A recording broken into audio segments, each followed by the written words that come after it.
ভাই আইনজীবী ভাই ভাই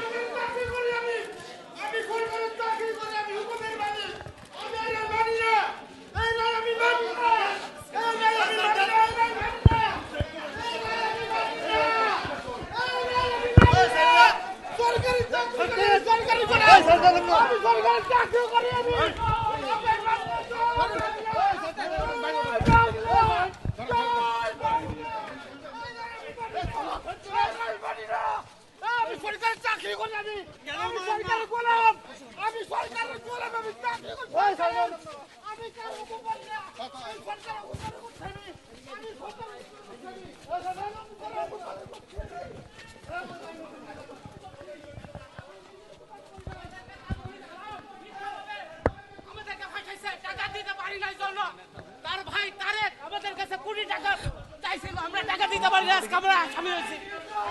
আমরা আমাদের দোষ, আমরা ছাত্রলীগ আমলিগ করছি জন্য আমাদের যারা